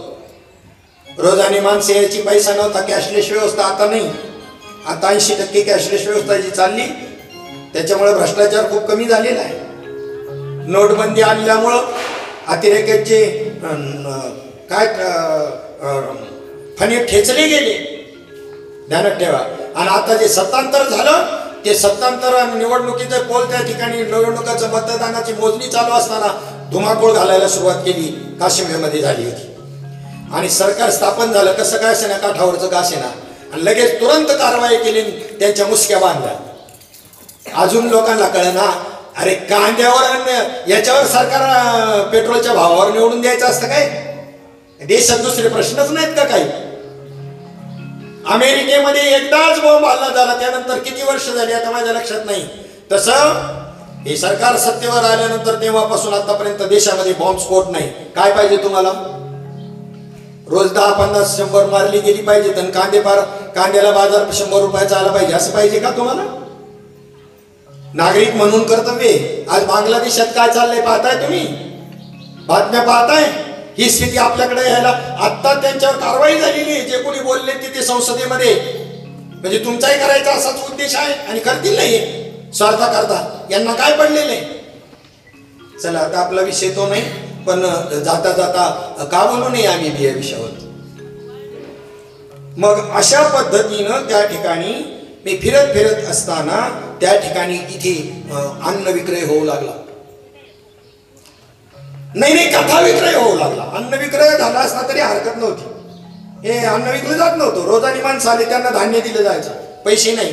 किंवा माणसं फेडायची. तुमची 25 माणसं झाली काम करून फेडायची, ही पद्धत होती 50 वर्षापूर्वी. पैसाच नाही आणि गरजही नव्हती पैशाची. काय गरज होती? आणि मग त्यानंतर अन्न विक्रय होऊ लागला. दूध आणि दूध तर असं मुबलक होतं, हे तर विकायचा विषय नाही, पण अन्न सुद्धा विकलं जात नव्हतं. पण नारद मुनींच्या काळामधली गोष्ट आहे की हा अन्न विक्रय होतोय, कथेचा विक्रय होऊ लागला. कोणी गेली 50-50 हजार रुपये पाकिट कीर्तनकारांना.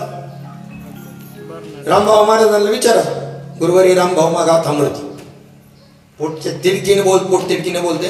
आणि साधूचं म्हणणं कधी खोटं ठरणार नाही. 4-5 वर्षामध्ये ह्या पिलावळीचं तुम्हाला हे झालेलं पतन झालेलं पाहायला भेटेल. यांचं तुमच्या डोळ्याने यांनी दांडा मांडलाय. त्यांनी कथेचा विक्रमातेशी गमन भाड खाई धनी विटाळाची शिवी दिली तुकाराम महाराज. द्रव्याची आशे करी जो कथा, द्रव्याची आशे करी जो कथा, सांगाळ तत्वता जाणावा तो, सांगाळ तत्वता जाणावा तो.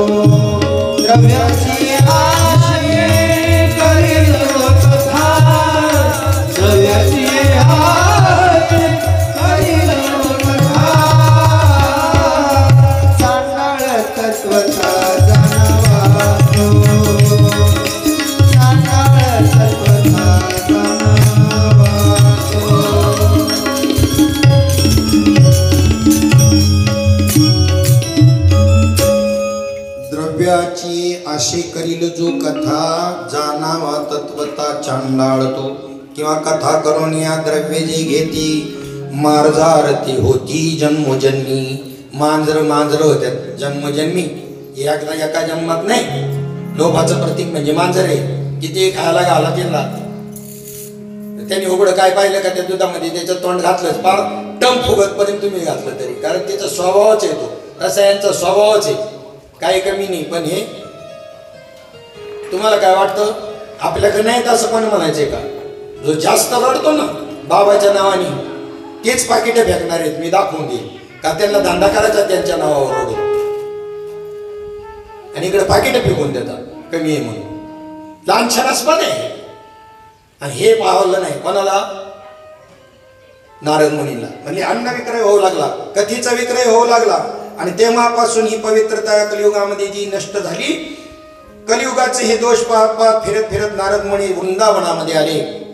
नारद मुनी कोणाला सांगतात? सनकादिक मुनींना. आणि मग त्या ठिकाणी मी पाहिले एक दृश्य, एक स्त्री, तरुण स्त्री आणि तिचे 2 वृद्ध असणारे पुत्र, आणि ते वृद्ध पुत्र त्या ठिकाणी निश्चित पडलेले, बेशुद्ध स्थितीमध्ये, मूर्छापन्न अवस्थेमध्ये पडलेले आहेत. आणि काही स्त्रिया तिथे त्या मुलांना हवा घालतायत. त्यावेळेला नारद मुनी तिथून जात असताना काय घटना घडली म्हणून पाहण्याकरता गेली. पण महिला मंडळ सगळं दिसते, कशाला आपण त्यांच्यामध्ये जायचं म्हणून ते आपल्या बाजूलाच उभे राहिले. साधू पुरुष दिसतो आणि म्हणून त्या स्त्रीनं हाक मारली, भो भो साधू, या साधू महाराज, बरं झालं तुम्ही आलात. आपण कोण? माझं नाव भक्ती आणि हे 2 माझे पुत्र ज्ञान आणि वैराग्य. पण हे मूर्छित पडलेले आहेत, त्यांची ही वृद्धावस्था झालेली आहे. त्यांना पूर्वस्थितीवर आणण्याचा प्रयत्न करा. तिने स्वतःचाही वृत्तांत सांगितला. माझा जन्म कुठे झाला याच्यामध्ये एक श्लोक आलेला आहे भागवतामध्ये. उत्पन्ने द्रविडे साहम. द्रविड देशामध्ये खरी यथार्थ भक्ती कुठे निर्माण झाली असेल तर द्रविड देशामध्ये. उत्पन्ने द्रविडे साहम वृद्धिम कर्नाटके. कर्नाटकामध्ये सगळ्यात जास्त आजच्याही घडीला आनंद संप्रदाय जर जास्त कुठं असेल तर कर्नाटकमध्ये. पण भाषेचा प्रतिबंध येतोय म्हणून आपल्याला कळाना ती भाषा त्यांची आपल्याला जमाना, आणि त्यांना हिंदी येईना. नाही तर सगळ्यात आधी त्याही काळात नारद मुनींच्या काळामध्ये जास्त भक्तीचा जो दोष होता, वाढला होता जो त्या ठिकाणी जोश, तर तो सगळ्यात कर्नाटकात जास्त होता. उत्पन्ने द्रविडे साहम वृद्धिम कर्नाटके. कर्नाटकात माझी वाढ झाली. क्वचिन क्वचिन महाराष्ट्र. 5 श्लोक. म्हणजे आता काय असेल बघा, आता काय त्याच्यामध्ये काही बदल झालाय नाही, पादपतन झाले. तुम्ही 15 लाखावर जाऊ नका. त्याच्यात हौशी किती निवडावं लागतील.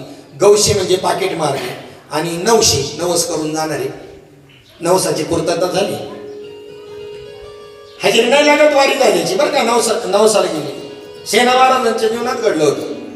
गेले आणि काय घेऊन आले? वस्तारा घेऊन आले. दुसऱ्या वर्षी गेल्यानंतर पाहिलं ते रजिस्टर असायचं, देवाचं रजिस्टर, आणि तिथं काही तोंड पाहून काम नाही. त्याच्यामध्ये हजेरीला कुठे त्यांचं नाव? देवा म्हणले मी वारीला आलो होतो. म्हणले नाही तुम्ही वस्तारा खरेदी करायला आला होता. नेता का नाही वस्तारा? म्हणले तुम्ही आता वस्तारा घेतल्याने जर वारी मोडती तर घोंगड्या बांगड्यावाल्यांचं काय होईल ते त्यात त्यांनी ठरवा. मग बरं ठीक आहे मग आता मी चुकी सुधारतो. दुसऱ्या वर्षी पुन्हा ते वर्ष गेलं आणि त्याच्यानंतर विचारायला वर्ष घालतो आणि दुसऱ्या वर्षाला तो वस्तारा परत तिथे टाकायला आले, चंद्रभागेत टाकायला आणि गेले. आणि चौथ्या वर्षाला आल्यानंतर पाहिलं तर पुन्हा कोणा रेकॉर्डमध्ये नाव नाही हो. म्हणले काय हो देव बाप्पा? म्हणले रजिस्टरला नाव नाही ह्या मागच्या वर्षीचं. म्हणले 2 वर्षापूर्वी वस्तारा घ्यायला आले होते आणि आता गेल्या वर्षी तो द्यायला आले होते. त्याच्यामुळे उद्देश फसला ना. म्हणजे उद्देश काय पाहिजे? केवळ आणि केवळ देवा करता वारी. तुकोबारायांचे पिताजी बोलोबा महाराज अखंड वारी करायची आणि वारीला जाताना कनकाई मातीला म्हणजे त्यांच्या पत्नीला कनकाईला वाटलं, तिने हट्टच धरला. म्हणले मला एकदा वारीला घेऊन जा. एकदाच नाही, परत नाही मी हट्ट करणार, मला एकदा यायचं. ज्याच्याकरता तुम्ही एवढे येडे झाले काहीतरी त्यात वैशिष्ट्य असेल, मला एकदा घेऊन जा फक्त, एकदा, परत नाही मागणार. म्हणले मी तुला नेत नाही याचं कारण आहे तुम्हाला पाहिलं ना काही मागायचं देवा ही आहे तुला नेईन मी, पण काही देवा का मागायचं नाही. जमल का 8 मान्य असं तर बघ. म्हणले अजिबात नाही, तुमच्या पायाची शपथ घेऊन सांगते, पांडुरंगाची शपथ घेऊन सांगते. म्हणले जातपर्यंत म्हणाय काय अर्थ? चांगल्या गोष्टीला खोटं बोललं तिला माहिती होतं, असं आमच्यासारख्या भागवतकारांनी सांगितलं होतं. चांगल्या कामाला खोटं बोललं का काही पाप लागत नाही. मग एखादा माणूस झोपलेला आहे त्याला उठवू नये, पाप लागतं. पण त्याच्या घराला आग लागली त्याला उठवावं का नाही उठवावं? पुण्य लागत. त्याला उठवलं झोप मोडण्याचं पाप नाही लागणार, वाचवल्याचं पुण्य लागत. देव जोडी तरी करावा धर्म आणि नाचरे ते कर्म आचरावे. न आचरणारं कर्म जरी असत तरी देव जोडला जात असेल. आणि जेणे घडे नारायणी अंतराय हो का बापा माये त्याच्या भीती. नारायणात अंतराय पडत असेल ना तर आई वडील जरी असले तरी त्यांचा त्याग करावा म्हणजे. असं शास्त्र आहे. कोणा कशाबद्दल विषय चाललेला आहे आपला? नारद मुनींचा विषय चाललेला आहे, कनकाईचा. की कनकाईनं हट्ट धरला, मग पांडुरंग सांगितलं आणि नेलं वारीला. दर्शनाच्या लाईनला तिथे गेल्यावर गेटच्या जवळ महिला ह्या बाजूनी त्याला पुरुष ह्या बाजूनी आणि झालं. आणि कनकाई म्हणता गेलं पुढे निघून. तुकोबारायची लाईन पुरुषाची माग राहिली, कारण महिलांची लाईन कमी होती. दर्शन घेताना रावळात म्हणजे इकडून मात्र असं खडसून सांगितलं होतं डोळं वासून, बाग काय मागशील तर बाग दाख. आणि त्याच्यानंतर कनकाई माता मंदिरात गेल्या आणि पांडुरंगाच्या चरणावर मस्तक ठेवून म्हणजे काय व्हायचं असेल तेव्हा परत येणं नाही, मागायचंच. मागितलंच तिनं, पण मागितलं काय हे मी महत्वाचं आहे बघा. ऐसा पुत्र देई गुंडा, ऐसा पुत्र देई गुंडा,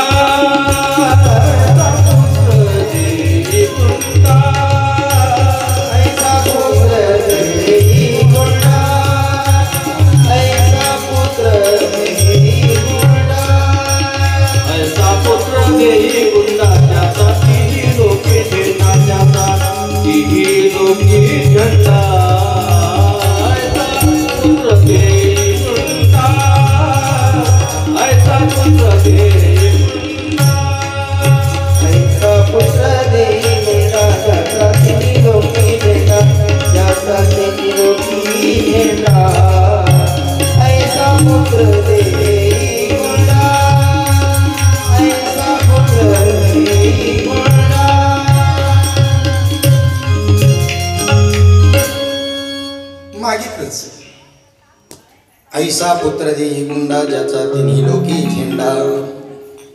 किंवा ऐसा पुत्र देगा देवा जग म्हणे त्याला बाबा, कन्या तरी ऐसी देई जैसे मीरा मुक्ताबाई.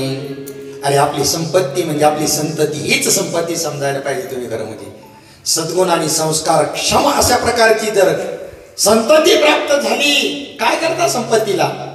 आज एक ग्रस्त माझ्या परिचयातली सांगतो, मुंबईचे एकुलता एक मुलगा आहे, काही कमी नाही, अब्जोपती, कंपनी कंपनी आहे, कंपनी 2-4 कंपन्या आहेत त्याच्या. पण रात्री 2:30 वाजता त्या मुलाला दुसऱ्या मित्रांनी गाडीमध्ये टाकून त्याला घरी आणावं लागतंय.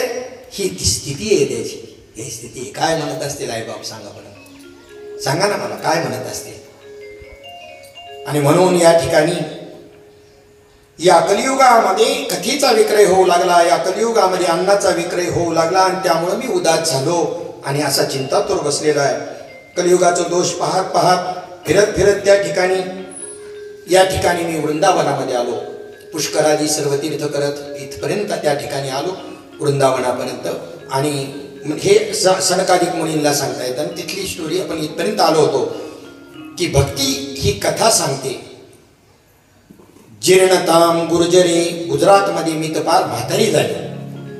तसं पाहिलं तर गुजरातमध्ये जास्त परमार्थ दिसेल आपल्याला, परंतु देवाला ती अगरबत्ती ओवाळत नाही, ती गल्ल्याला ओवाळतात. ही त्यामुळेपासून आहे.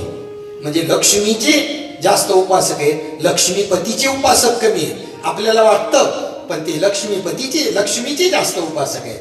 आणि म्हणून जीर्णताम गुर्जरे, बस क्वचिन महाराष्ट्र गुजरातमध्ये तर म्हणले वृद्धच झाले मी. आज वृंदावनामधली भक्ती एवढी फुललेली दिसती, जी तरुणी भक्ती दाखवलेली आहे ना, तर खरंच वृंदावनामध्ये आज असं वाटतं का वा वा वा, अशी भक्ती कुठंच नाही. पण त्या भक्तीमध्ये ज्ञान वैराग्य नाही, हे तात्पर्य सांगायचंय या भागवताच्या कथेला.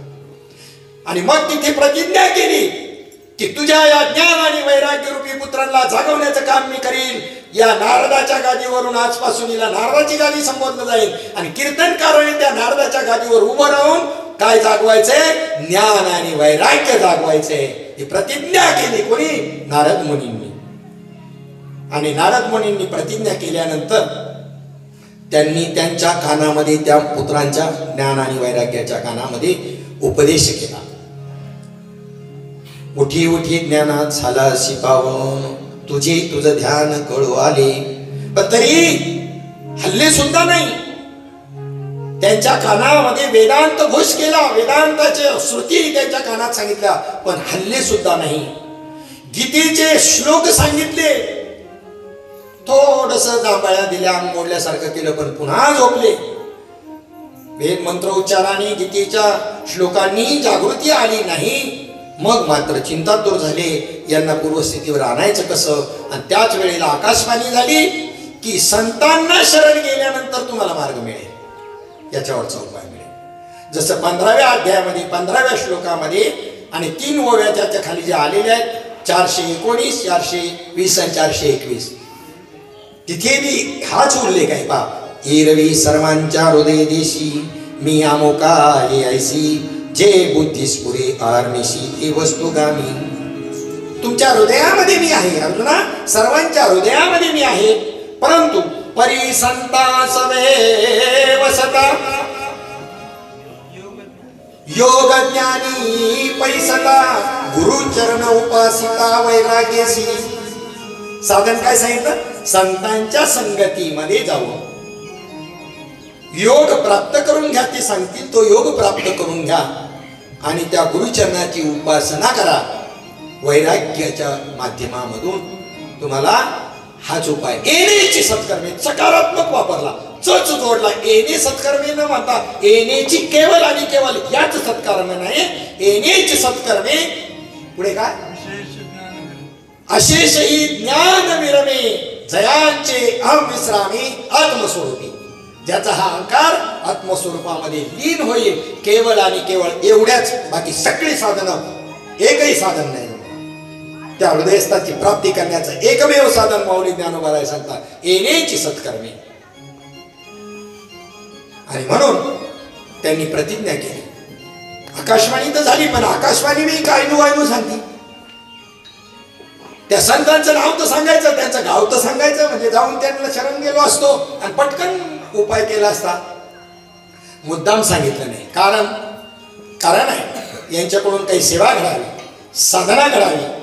सेवा, साधना आणि सत्संग त्रिसूत्री मग सकाळी सांगितले आहे बाबांनी, तुषार महाराजांनी आलाटणी सांगितली होती.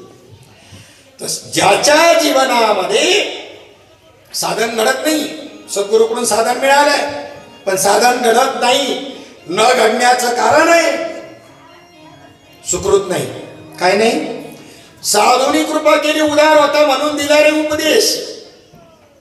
अनुभव बी आला कारण तो तुमचा जन्मसिद्ध हक्क आहे, पण अनुभव व्यापक नाही झाला. त्याचं कारण पुण्य लागतं, निष्काम पुण्य. ती पुण्य नाहीये पदरी.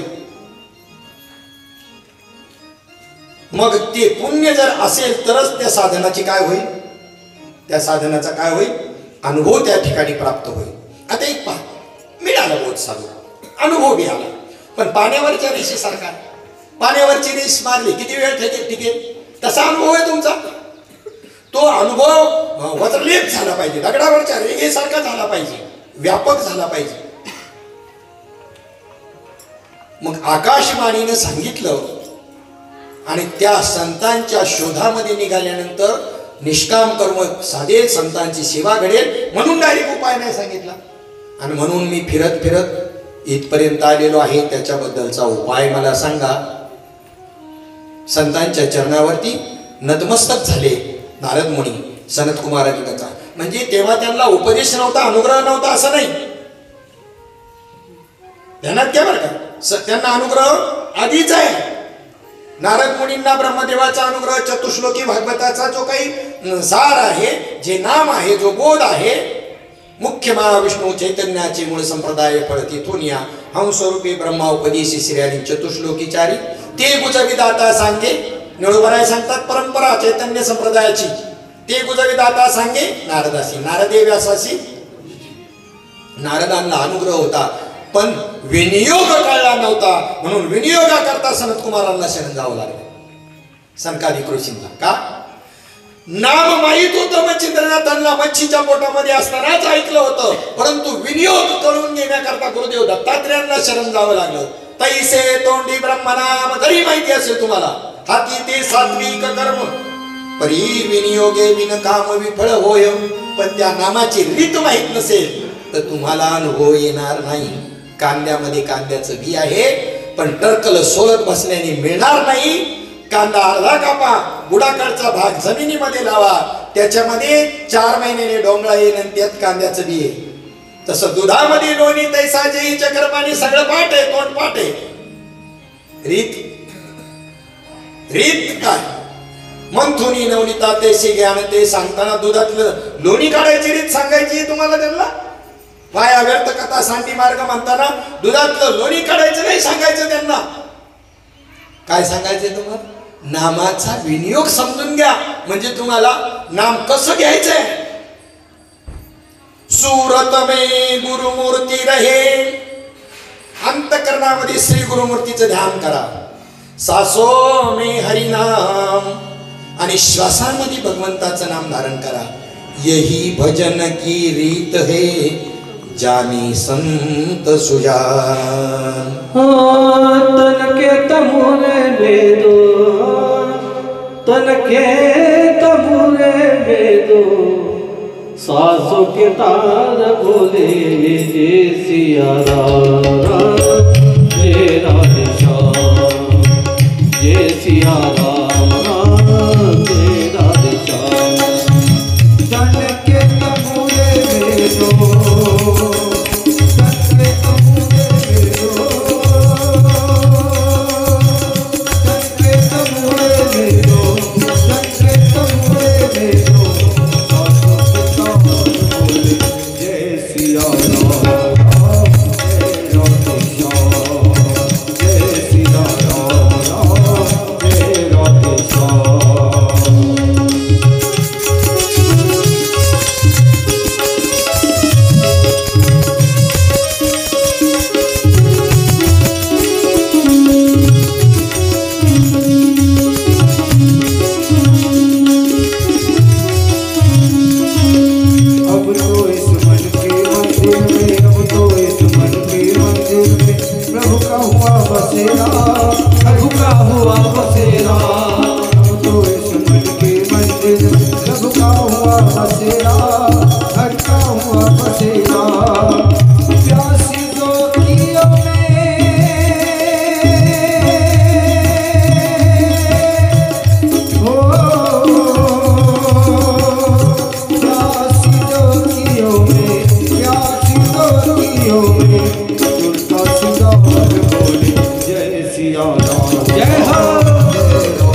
त्या ठिकाणी त्या आकाशवाणीनं सांगितल्या पद्धतीने सनकादिकांना नारद मुनींनी ही व्यथा सांगितली. मी उदासीन काय आहे त्यांनी सांगितलं याच्यावर एक उपाय. श्रीमद भागवताची कथेचं आयोजन करा. त्या ठिकाणी त्या पुत्रांच्या कानामध्ये तो पडल्यानंतर आणि ती पूर्वस्थितीला प्राप्त होती. नारद मुनींनी सनकादिकांच्या सांगण्यावरून हरिद्वारला जो आनंद घाट आहे, कोणतं वेगळं व्यासपीठ बनवावं लागलं नाही, वाळूचंच व्यासपीठ बनवलं, उंच असं ठिकाण बनवलं, त्याच्यावरती सनकादिक ऋषी मुनींना बसवलं. तिथे व्यास महर्षी आले, शुकमुनी आले, सर्व ऋषी मुनी आले, देवलासित ऋषी सर्व आले. सर्व तीर्थ, गंगादी तीर्थ स्त्रियांच्या मूर्तिमंत स्वरूपामध्ये स्त्रियांची रूप धारण करून त्या ठिकाणी आले. प्रल्हादादिक त्या ठिकाणी आले. इंद्र मृदुंग वाजवायला आहे, अर्जुन त्या ठिकाणी आहे गायला, आलाप द्यायला. आणि असा सोहळ्यामध्ये श्रीमद भागवताची कथा हरिद्वारच्या आनंद घाटावरती झाली. आणि त्याच वेळेला ही भक्ती माता आपल्या दोन्ही पुत्रांना घेऊन त्या ठिकाणी आली. आणि ह्या श्रीमद भागवत कथेची त्या ठिकाणी त्यांचं श्रवण घडल्यानंतर तिचे ते ज्ञान आणि वैराग्य दोन्ही पुत्र पूर्व दशेला त्या ठिकाणी आले. हे त्या श्रीमद भागवताचं महत्व आहे. जय हो. म्हणजे तरी तिथे शंका विचारली नारद मुनींनी की हे सगळं ठीक आहे, परंतु वेद हा अनादी आहे आणि त्या वेदाच्या उच्चारानेही हे पूर्वस्थितीला प्राप्त झाले नाही. श्रीमद भागवत असं काय विशेष आहे? तर म्हणले वेदाचं फळ, वेद तरुचे मधुर फळ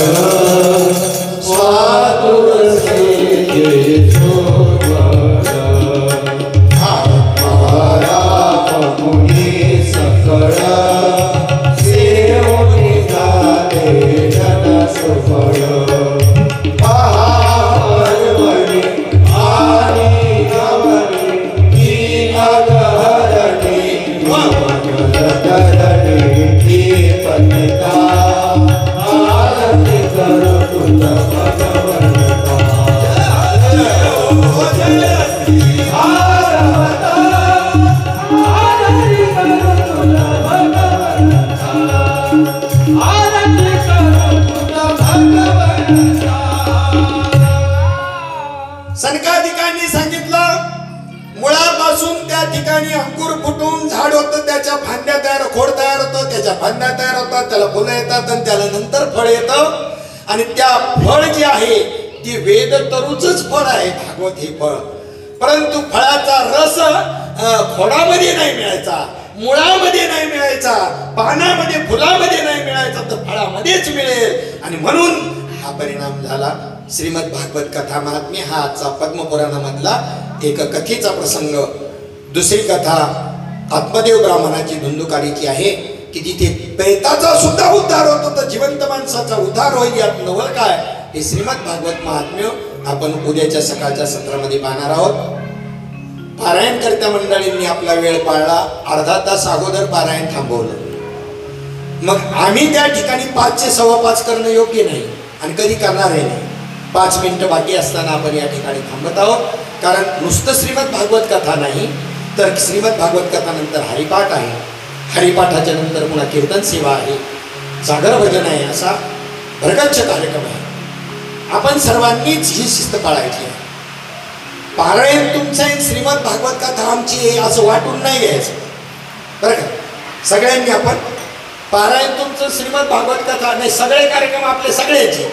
म्हणून वेळेचं बंधन आपण पाळू आणि याच ठिकाणी आजच्या कथेला थांबूया. मला वाटते अभंग जाता जाता म्हणून शेवटला त्याला भैरवीने त्याची शेवट करायचा. कोणताही मना दुसरा येत नसेल तर हिची दान दिला.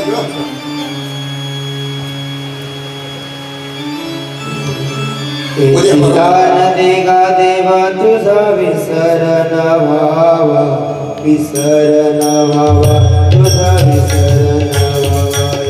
दान देगा देवा तुझा विसर न व्हावा, विसर न व्हावा, तुझा विसर न व्हावा. गुण गायन आवडी हेची माझी सर्व जोडी, माझी सर्व जोडी हेची माझी सर्व जोडी. गायन आवडी हेची माझी सर्व जोडी, माझी सर्व जोडी हेची माझी सर्व जोडी. ललनी मुक्ती धन संपदा संत संगती सदा, संगती सदा संत संगती सदा. मुक्ती धन संपदा संत संगती सदा, संगती सदा संत संगती सदा. तुकापणे गर्भवासी सुखे घालावे आमासी. तुकापणे गर्भवासी सुखे घालावे आमासी. गायन आवडी हेची माझी सर्व जोडी, माझी सर्व जोडी हेची माझी सर्व जोडी. गायन आवडी हेची माझी सर्व जोडी, माझी सर्व जोडी हेची माझी सर्व जोडी. ज्ञानेश्वर माऊली, माऊली ज्ञानेश्वर माऊली, माऊली ज्ञानेश्वर माऊली,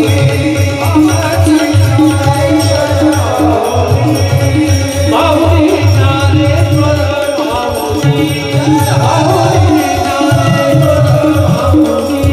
माऊली ज्ञानेश्वर